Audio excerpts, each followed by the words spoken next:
శ్రీరమణాష్టమ లేఖలు 230వ లేఖ బంగారు చెయ్యి.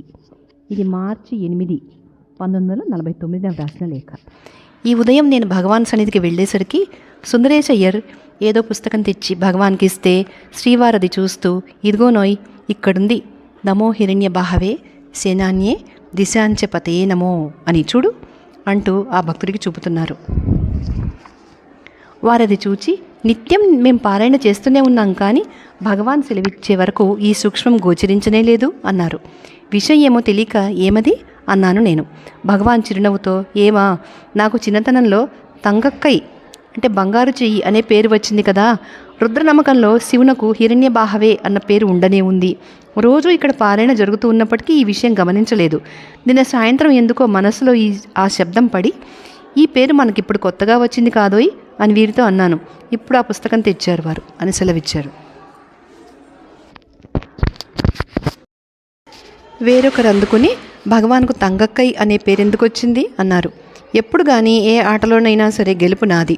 కుస్తీ పట్లు కానీ, ఈత కానీ, ఏమైనా సరే, కడకు గృహకృత్యాలలోనైనా సరే నా చెయ్యి పడ్డదంటే చట్టున అయ్యేది. అందువల్ల తంగక్కై అన్న పేరు వచ్చింది. మా పిన్ని అప్పడాలు మొదలైనవి ఏవైనా చేస్తే చేయబోయే ముందు, నాయన ముందు నీ చేపెట్టరా అనేది. ఆమెకి నేనంటే మంచి నమ్మకం, చెప్పినట్లు వింటానని, ఎప్పుడూ అబద్ధం చెప్పను నేను. ఇక్కడికి వచ్చేటప్పుడు మాత్రం ఒక్క అబద్ధం చెప్పవలసి వచ్చింది అన్నారు భగవాన్.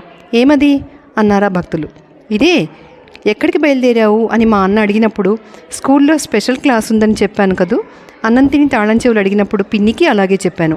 పాపం ఆమెకేం తెలుస్తుంది, నిజమేనని అనుకుంది అన్నారు భగవాన్. శంకర్లు కూడా సన్యసించదలిచినప్పుడు తల్లి ఆజ్ఞ నిమిత్తం ఆ తంత్రం పన్నవలసి వచ్చిందట కదూ అన్నాను నేను. అవును, తప్పనిసరి అయింది, ఏం చేస్తారు అన్నారు భగవాన్. ఒక్కొక్క సమయంలో సత్కార్యాచరణకు కూడా అబద్ధం చెప్పవలసి వస్తుందన్నమాట అన్నాను నేను. ఆహా, లోకోపకరమైన కార్యం నిమిత్తంగా తప్పనిసరి అయితే ఏం చేస్తాం? మనం చెప్పేదేమిటి? ఏదో ఒక శక్తి ఆ విధంగా తానే చెప్పిస్తుంది.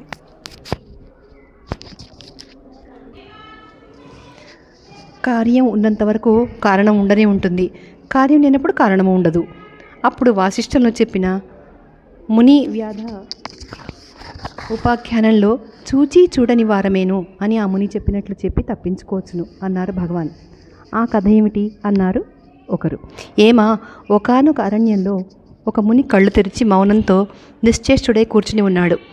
ఒక కిరాతుడు వేటాడుతూ ఒక లేడిని కొట్టి అది పరిగెత్తగా దాని వెంటనే వచ్చి ఆ మునిని చూసి ఆశ్చర్యంతో ఆగిపోయాడు. ఆ లేడీ ఆ మునికి ముందుగానే పరిగెత్తి అక్కడున్న పొదలో దూరింది. ఆ కిరాతుడు అది గమనించక ఆ మునిని ఉద్దేశించి, ఓ స్వామి, నా లేడీ ఈ వైపుకు పరిగెత్తుకు వచ్చింది, అది ఎటుపోయిందో సెలవేండి బాబు అన్నాడు. నాకు తెలియదు నాయనా అన్నారా ముని. మీ ఎదుటనే కదా పరిగెత్తింది, మీరు కళ్ళు తెచ్చి చూస్తూనే ఉన్నారాయే, ఎరగనంటారేమిటి అన్నాడా బోయ. అందుక మహాముని, ఓ మనుజుడా, మేము సమూలమై అరణ్యమునందు ఉన్నాము. మాకు అహంకారం లేదు. అహంకారం ఉంటేనే కానీ ఏ వ్యవహారములు చేయడానికి వీలుండదు. అహంకారమే మనస్సు. ఆ మనస్సే అన్ని కార్యములను ఆచరిస్తుంది, సర్వేంద్రియ కర్మలు చేస్తున్నది. మాకు నిశ్చయంగా ఆ మనస్సు లేదు. అది పోయి ఇప్పటికి చాలా కాలమైంది. మాకు జాగ్రత్త, స్వప్న, సుషుప్తావస్థలు తెలియవు. సదా తురీయావస్థనే ఆశ్రయించి ఉంటాము. ఆ తురీయావస్థలో ఏదీ కనిపించదు. నీ లేడిని గురించి ఇక మేమేం చెప్పగలం అన్నారు. ఆ బోయకు ఆ మాటల తాత్పర్యం తెలియక, ఇవేమి వెర్రి మాటలో అని తన దారిన తాను వెళ్ళిపోయాడు. ఈ కథ వాసిష్టంలోనే ఉంది అని సెలవిచ్చారు భగవాన్. ఇట్లు సోదరి. 231వ లేఖ అవతారములు. ఇది మార్చి 9, 1946 వ్రాసిన లేఖ. భగవాన్ నిన్న నమో హిరణ్య బాహవే అన్నది చూపి, తంగక్కై అనే పేరు మనకు కొత్తగా వచ్చింది కాదోయ్ అని అన్న తర్వాత ఈ అవతారములను గురించి ఈ మధ్య 1-2 సంభవాలలో భక్తులకు భగవాన్కు జరిగిన సంభాషణలు స్ఫురించి ఈ లేఖ వ్రాస్తున్నాను. గత డిసెంబర్ 18వ తేదీన శ్రీ భగవాన్ జన్మదినోత్సవం జరిగినప్పుడు కృష్ణ భిక్షు శ్రీవారిని నృతిస్తూ కొన్ని పద్యాలు రాశాడు. జయంతి నాడు అవి చదవలేదు. ఉత్సవానంతరం నన్ను వాటిని భగవాన్ సన్నిధిలో చదవమంటే సరేనని చదివాను. అవి, ఓ రమణ, నీ కీర్తికి జయము అనే భావంతో ప్రారంభములై నీ జన్మములకు జయమగుగాక అనే భావంతో ముగిసినాయి. నేను చివరి పదం చదివేసరికి భగవాన్ నవ్వుతూ కృష్ణ భిక్షు ఉద్దేశించి, సరిపోయింది, ఇక జన్మలు ఎత్తుతూనే ఉండాలా ఏమి అన్నారు. మా కొరకు అన్నాడా భిక్షువు. దేవరాజ మొదలయారు, అదేమండి అలా రాశారు? ఈ శరీరంతో ఇలాగే ఉండమని ప్రార్థించక జన్మలెత్తుతూ ఉండమంటారా? భగవాన్కు మళ్ళీ జన్మెక్కడండి అన్నారు. నేను భగవాన్ వైపు చూచి, అందులో తప్పేమున్నది, పరిత్రాణాయ సాధూనాం అని అన్నారు కదా అని అంటూ ఉండగానే భగవాన్ అందుకుని, నిజమే, పరిత్రాణాయ సాధూనాం వినాశాయ చ దుష్కృతాం ధర్మ సంస్థాపనార్థాయ సంభవామి యుగే యుగే అని చెప్పారులే. అయితే ఇలా జన్మలెత్తుతూనే ఉండాలన్నమాట. బాగుంది అన్నారు. మరి తప్పుతుందా అన్నాను. భగవాను అంటూ తల ఊపి మౌనం వహించారు.